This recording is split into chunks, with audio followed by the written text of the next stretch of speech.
السلام عليكم ورحمة الله، كي دايرين؟ لاباس عليكم؟ شاركت معكم اليوم لي بات بصوص بلونش او بصلصة البيضاء، كتجي لذيذة ومعلكة بالفرماج.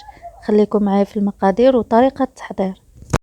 وكنبداو بسم الله. عندي هنايا واحد الطاوة اللي غنسلق فيها لي بات، درت هنايا الماء حتى غلا شوية، وكنضيفو معلقة ديال الزبدة وشوية ديال الملحة، وكنضيف هنايا نص كيلو ديال لي بات. كنخليها حتى كتسلق وكنصفيها، كنخوي عليها الماء بارد وكنخليها كتصفى من داك الماء ديالها.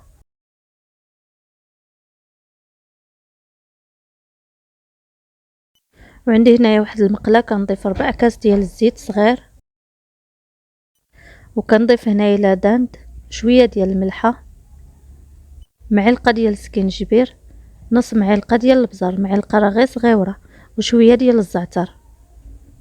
كنطيب هنايا لاداند حتى كيتحمر مزيان، وكنحيدو كنخليه على جنب.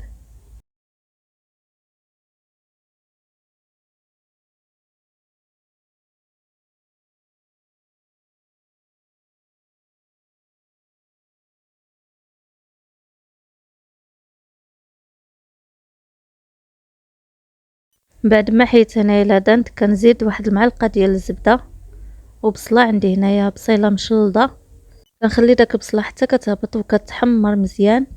عاد كنضيف باقي المكونات. عندي هنايا شومبينيو او الفطر الاسود، درتو في الماء سخون حتى طلق مزيان، قطعته هكذا قطع صغيورين. ضفت هنايا ضرس كبير ديال الثومه. وبالنسبه للعطريه صافي اكتفيت غير بهذيك اللي طيبت فيها العدن. كنضيف هنايا 2 معالق ديال الفرص، واللي كيفضل النشا ممكن تضيفوه. كنضيف هنايا 2 كيسان ديال الحليب. كنحرك هنايا مزيان حتى كيتقل داك الخليط، وعاد كنضيف كريمه ديال الطبخ.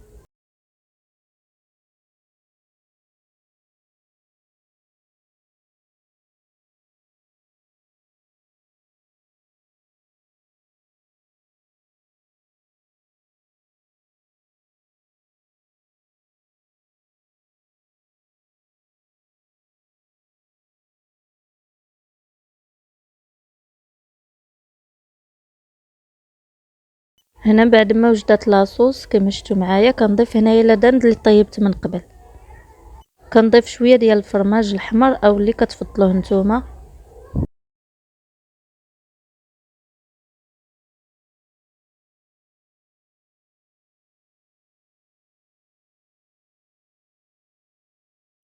ملي وجدت هنايا الكريمه كنضيف لي باط اللي كنت سلقت من قبل. كنخلط هنايا مزيان من فوق البوطه، وعاد ملي كنحيدها من فوق البوطه كنزيد شويه ديال البيشاميل باش كتجي معلكه وكتجي كلها تبارك الله كريمه، ما كتجيش ناشفه. بالنسبه لصوص بيشاميل هنا راني ما شاركتوش معكم. ضفت 2 كيسان ديال الحليب، معلقه ديال الزبده، و2 معالق ديال الدقيق، وكنخلطو مزيان، وشويه ديال البزار وشويه ديال الملحه. خلطت مزيان فوق البوطه حتى تقل الخليط وضفتو على لي باط.